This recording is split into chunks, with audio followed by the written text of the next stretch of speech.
Yeah, hi there. Yeah, this is Zen Dude Fitness, the jump rope hotline. Oh, interesting. Oh, you're new to jumping rope. Congrats on the journey, my dude. Hell yeah. So what seems to be the problem? Ah, very interesting. Okay, so you think because you're a beginner that you're not going to learn how to be able to jump rope? Ha. Ha. Brandon, we have another one. Ha. We have another one that thinks you're not going to be able to jump.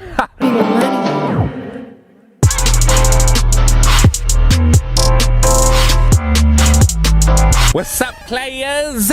What's going on, Zen Dude Nation? This is Dan Whitmer, and today I'm going to be teaching you how to jump rope if you are a beginner. Now, we have released a video on how to jump rope, 6 basic steps. It's linked up, check that out if you haven't already.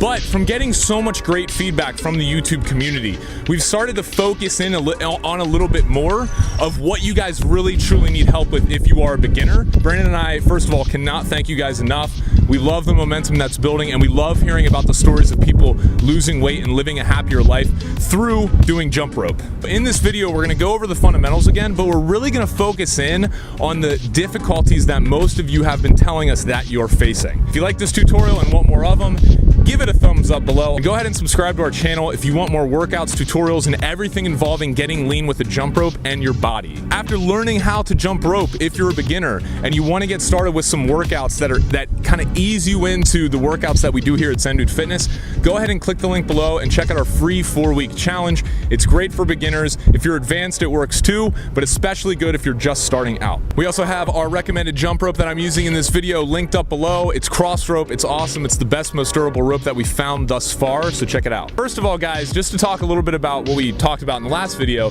you want to measure your rope properly. So just a rule of thumb, when you're measuring your rope or when you're picking it, I want you to step in the middle of it like you see here, pull it up to the sides, like right under your armpit, and the rope cable should actually be right around the nipple area, the upper chest area. This is a rule of thumb. You want to pick a rope that is 3 feet taller than your height. So I'm 6'3", so every rope that I use is right around 9 feet 3 inches. As you can see here, as I'm just doing regular bounce, I'm up on my toes. My feet are not coming more than an inch or two off the ground. My knees are bent slightly, cushioning my impact so my joints don't get hurt. My elbows are in, and my hands are jutting out to the sides of my hips, and my wrists are controlling everything.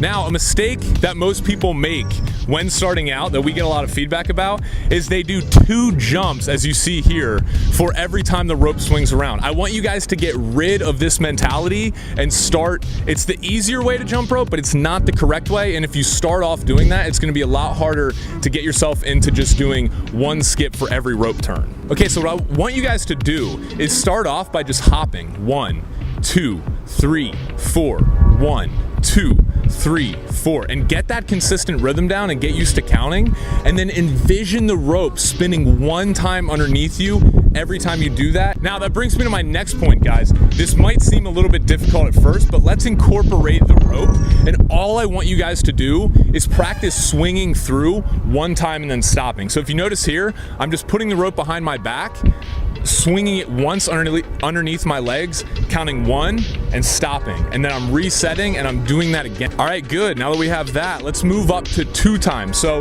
just keep the rope steady and then go 1, 2. As you can see here, I'll give you guys a little bit of time to get this down.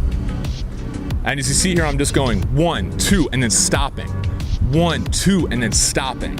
Good, guys. Now I want you to move up to 3. 1, 2, 3, and stop.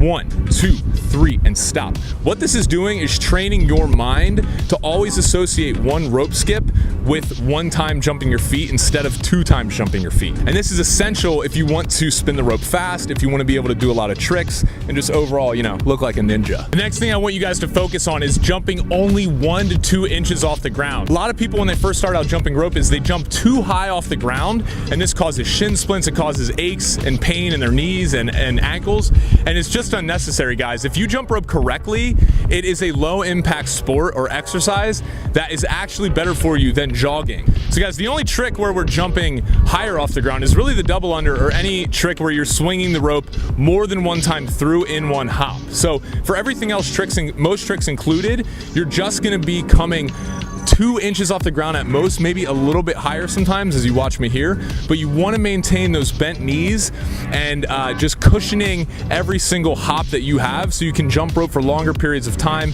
without any pain. So guys, I want to talk about your arms. Now, a lot of people, when they start out jumping rope, they have these very stiff arms, as you can see here in this footage.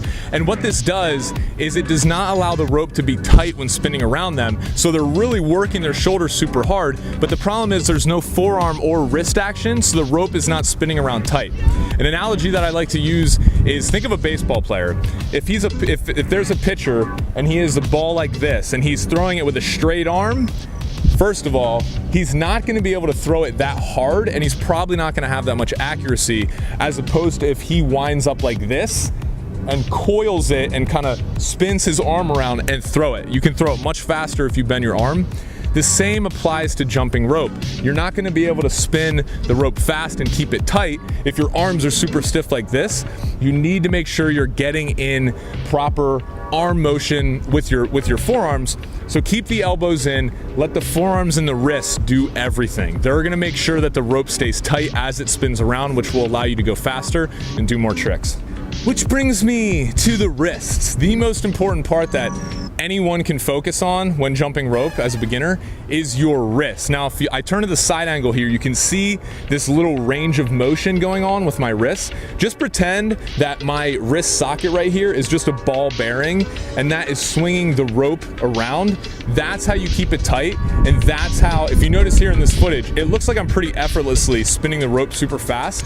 It's all my wrists. I'm treating my wrist just like a ball bearing while slightly bending my arms at 90-degree angles to keep the rope tight. Putting all this together, when you start out practicing, I think it's super important for beginners not to go 5 to 6 times a week like Brandon and myself do now, and like many of our other advanced jump ropers do. I'd recommend, like I said, starting out with the 4-week challenge and just doing 2 to 3 workouts per week and having at least 1, maybe 2 rest days in between your workouts to save your body from the pain or some of the shin splints and aches that can come along when you're starting to jump rope.